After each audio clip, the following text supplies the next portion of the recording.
देखिए, महाभारत का युद्ध सिर्फ जमीन के टुकड़ों के लिए नहीं था। ये तो रूह पर लगे जख्मों की लड़ाई थी। और इसी लड़ाई में कुरुक्षेत्र का 8वां दिन, उफ, वो एक ऐसा दिन था जब पूरा का पूरा युद्ध ही एक पर्सनल वेंडेटा, एक निजी इंतकाम में बदल गया। ये वो दिन था जिसने इस महायुद्ध की कहानी का रुख ही मोड़ दिया। सोचिए, दिन की शुरुआत ही इस भयानक कसम से होती है, और ये शब्द थे पांडव राजकुमार भीम के। ये कोई खोखली धमकी नहीं थी, नहीं, ये तो एक ऐसी शपथ थी जिसने उस दिन के हर एक पल पर, आप कह सकते हैं, अपनी खूनी छाप छोड़ी और देखते ही देखते युद्ध को राजनीति के मैदान से निकालकर व्यक्तिगत नफरत की धधकती आग में झोंक दिया।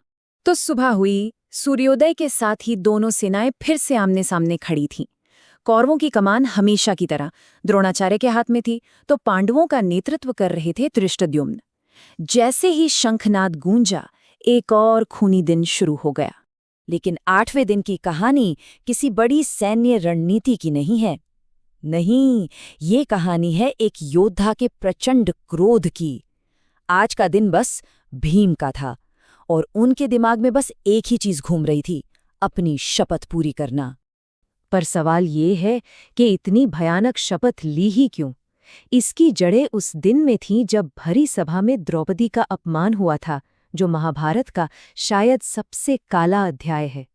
उसी दिन भीम के अंदर इंतकाम की जो आग जली थी, आज कुरुक्षेत्र में उस आग को लहू से बुझाने का वक्त आ गया था। और बस भीम अपनी गदा लेकर कौरव सेना पर ऐसे टूटे जैसे काल टूट पड़ा हो। लेकिन उनका निशाना कोई आम सैनिक नहीं था। वो तो सीधे दुर्योधन के भाइयों, हस्तिनापुर के राजकुमारों को ढूंढ ढूंढ कर मार रहे थे। और फिर जो हुआ, उसने वाकई सबको दहला कर रख दिया। सिर्फ एक दिन में, एक ही दिन में भीम ने दुर्योधन के 100 में से 8 भाइयों का वध कर दिया। सोच सकते हैं, एक ही परिवार के 8 राजकुमार, एक ही दिन में उनकी लाशें बिछ गईं। ये अब युद्ध की क्रूरता नहीं थी, नहीं, ये तो एक पर्सनल, एक व्यक्तिगत नरसंहार था। ये सिर्फ एक गिनती नहीं थी, ये हस्तिनापुर के राजकुमार थे।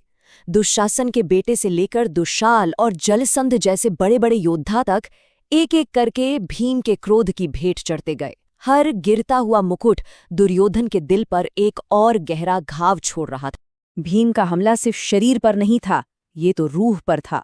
उनकी इस बर्बरता ने पूरी कौरव सेना में खौफ की एक लहर दौड़ा दी। ऐसा लग रहा था मानो एक अकेला योद्धा हजारों की सेना का हौसला तोड़ रहा हो। और जरा सोचिए, ये सब कुछ देखकर दुर्योधन पर क्या बीत रही होगी। वो इंसान जिसने ये पूरा युद्ध शुरू किया, वो अब अपनी आंखों के सामने अपने ही भाइयों को एक एक कर मरते देख रहा था। यहाँ एक बड़ा सवाल उठता है, आखिर इतनी विशाल कौरव सेना, जिसमें भीष्म और द्रोण जैसे महारथी थे, वो एक अकेले भीम को क्यों नहीं रोक सकी? क्या वजह थी? शायद इसका जवाब भीम के उस तूफानी गुस्से में था जिसके आगे कोई टिक ही नहीं पाया। या फिर ये कौरवों की किस्मत में ही लिखा था। दुर्योधन, जिसे हमेशा अपनी ताकत पर, अपनी सेना पर घमंड था, उस दिन पूरी तरह बेबस नजर आ रहा था।